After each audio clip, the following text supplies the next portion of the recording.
1847, a physician by the name of Semmelweis advised that all physicians wash their hands before touching a pregnant woman in order to prevent childbed fever. His research showed that you could reduce the mortality rates from septicemia from 18% down to 2% simply through washing your hands with chlorinated lime. His medical colleagues refused to accept that they themselves were responsible for spreading infection.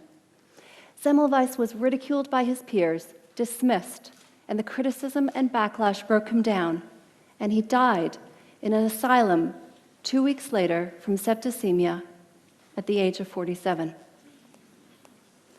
What I am going to talk about today may sound as radical as hand washing sounded to a mid-19th century doctor, and yet it is equally scientific. It is the simple idea that optimizing nutrition is a safe and viable way to avoid, treat, or lessen mental illness. Nutrition matters. Poor nutrition is a significant and modifiable risk factor for the development of mental illness. According to the 2013 New Zealand Health Survey, the rates of psychiatric illnesses in children doubled over the last 5 years. Internationally, there's been a 3-fold increase in ADHD, a 20-fold increase in autism, and a 40-fold increase in bipolar disorder in children. And this graph here shows there's been a 4-fold increase in the rates of the number of people who are on disability as a direct consequence of an underlying psychiatric illness. The rates of mental illness are on the rise. So how are we dealing with this problem? Currently, our healthcare system operates within a medical model. Now, this means that you would typically be offered psychiatric medications first, followed by psychological therapies and other forms of support. Our reliance on medications as a frontline form of treatment is evident from the increasing rates of prescriptions. For example, in 2012, 500,000 New Zealanders, that's 1/8 of us, had been prescribed an antidepressant. That's 38% higher than 5 years previously. Similarly, the rates of prescriptions for antipsychotics doubled from 2006 to 2011.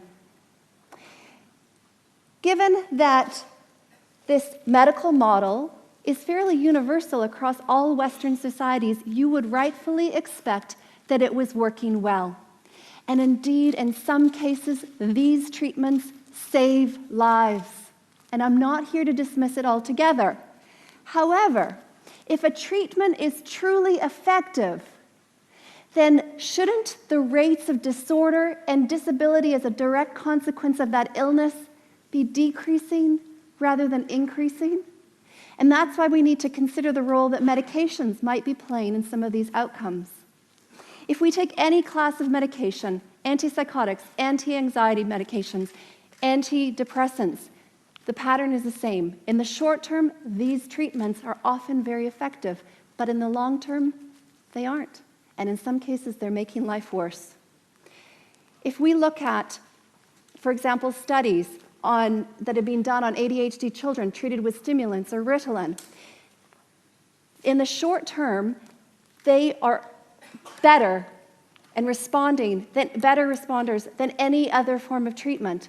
But in the long term, they fare less well than children who were never prescribed these medications. Another study showed that despite our ever-increasing reliance on antidepressants, the recovery rates and relapse rates are no better now than they were 50 years ago prior to the advent of these medications. And children with depression who are treated with antidepressants are 3 times more likely to convert to bipolar disorder than children who were never given these medications. And people who are randomized to stay on their dose of antipsychotic medications are less likely to recover from schizophrenia in the long term than people who had been randomized to a dose reduction or complete elimination of the drug. And I can show you more and more studies all highlighting this same bleak picture. So, pretty depressing. Is there another way forward? Almost 2 decades ago, my PhD supervisor at the time, Professor Bonnie Kaplan, told me about some families who were treating themselves with nutrients in southern Alberta, Canada. Now, they had bipolar disorder, psychosis, depression. These are serious conditions, and my education in clinical psychology had taught me that nutrition and diet were of trivial significance for mental health, and that only drugs or psychotherapy could treat these serious conditions. But she and others were publishing preliminary data in the earlier part of the century showing people getting well and staying well. And so I decided to study the nutrients, and that's what I've done for the last decade. In 2009, I received some funding to run a randomized placebo-controlled trial using minerals and vitamins, also known collectively as micronutrients, for the treatment of ADHD in adults. And this study was published in the British Journal of Psychiatry in April of this year, and here's what we found. Within just an 8-week period, twice as many people responded in the micronutrient group compared to placebo.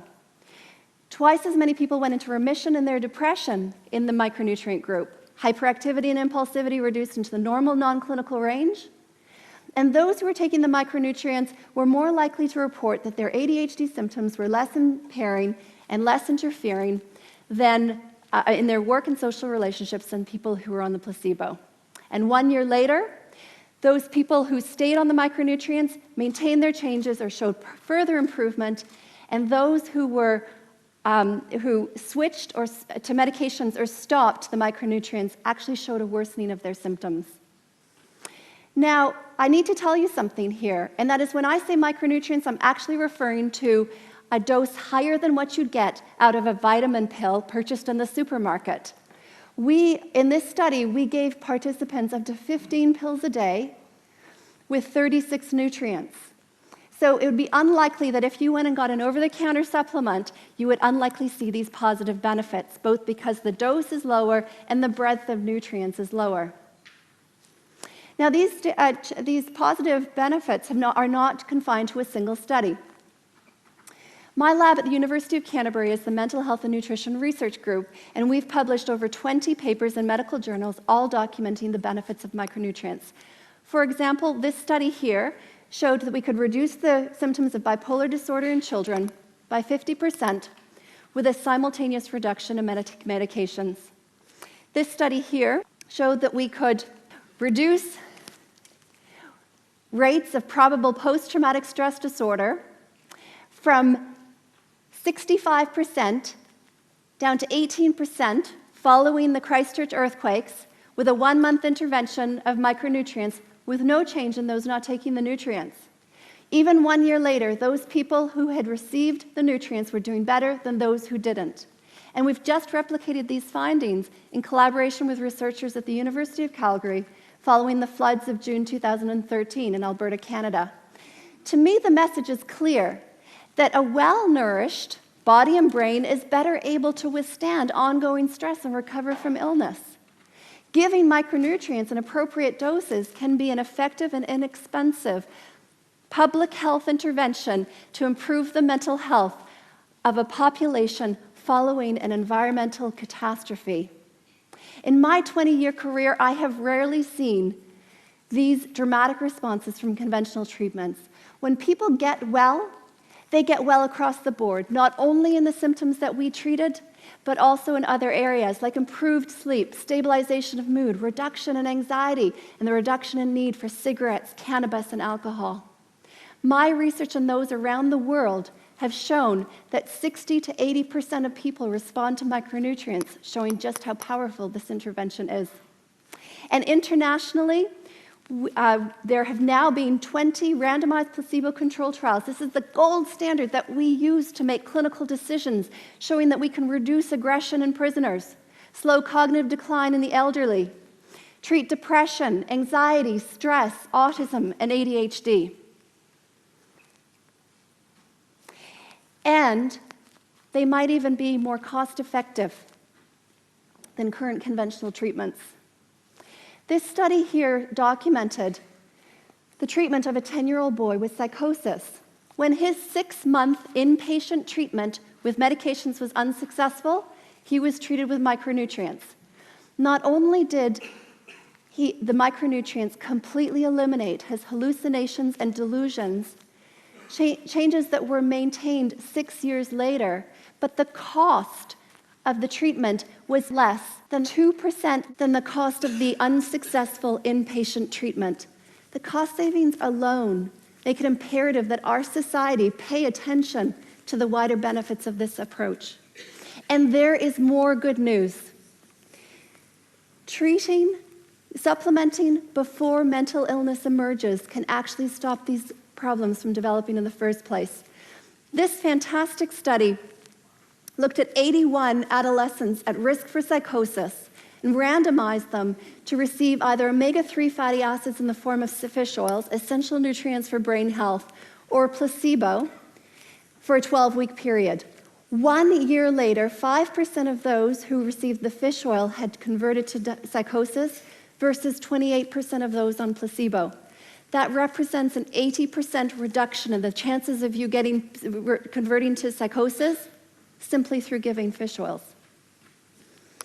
I wonder if I know what some of you are thinking.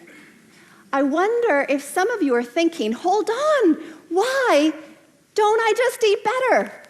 Why don't I just tell everyone to eat better? And indeed, there are some fantastic studies that document the strong relationship between dietary patterns and mental health, although we're still in very early days of scientific investigation.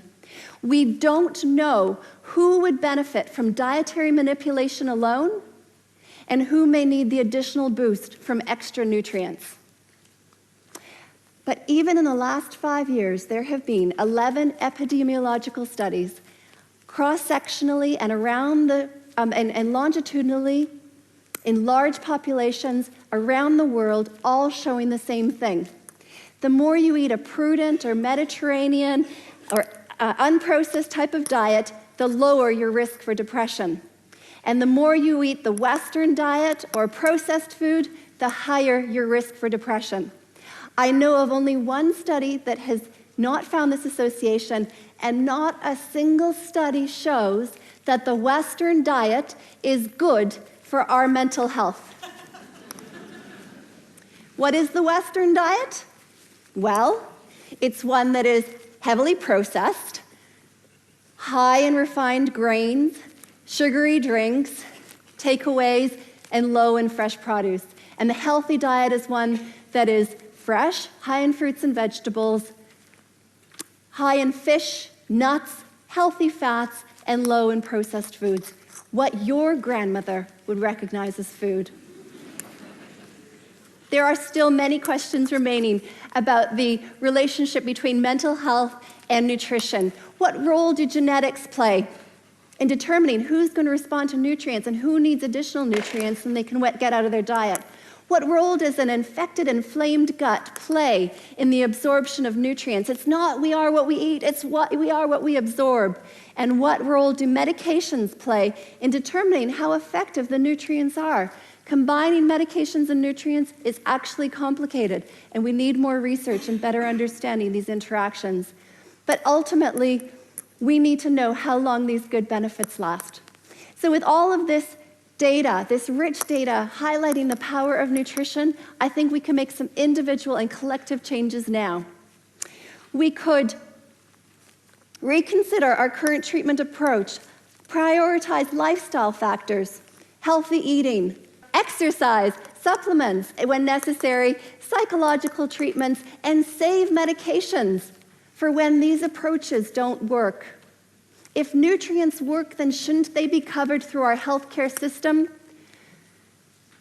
Take universal prevention seriously by optimizing the nutrition of those who are vulnerable. We don't wait for the heart attack to hit in order for us to modify lifestyle behaviors that we know contribute to heart disease. It should be no different with mental health. An easy way to implement universal prevention would be to have pregnant women, not pregnant women, midwives, tell pregnant women about the importance of nutrition.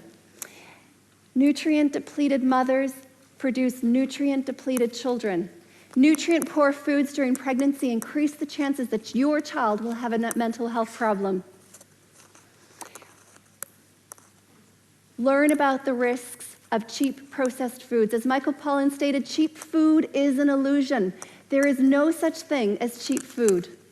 The price is paid somewhere, and if it's not paid at the cash register, then it's charged to the environment and to the public purse in the form of subsidies, and it's charged to your health. All children need to learn how to cook. All children need to know that food doesn't have to come in a packet. Schools could reflect on the content of their lunch menus. Children are too frequently rewarded with processed foods for good behavior.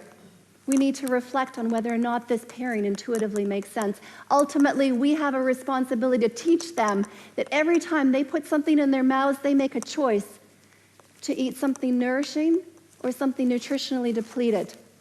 In the 19th century, physicians were offended when Semmelweis suggested they wash their hands before delivering babies. We are now asking them to consider whether the medications that they prescribe are contributing to the poor long-term outcome for some people with mental illness. But eating well and when appropriate, additional nutrients can improve the mental health of many people. I leave you with one last thought. Randomized trials in the 1600s showed that putting limes aboard ships headed out for long voyages completely eliminated the 40% mortality from scurvy. But it took 264 years for the British government to mandate that all ships must carry citrus for their sailors. How long will it take our society to pay attention to the research showing that suboptimal nutrition is contributing to the epidemic of mental illness? So this is my idea we're spreading. Nutrition matters. And if we're really ready to get serious about mental health, we need to get serious about the critical role played by nutrition. Thank you.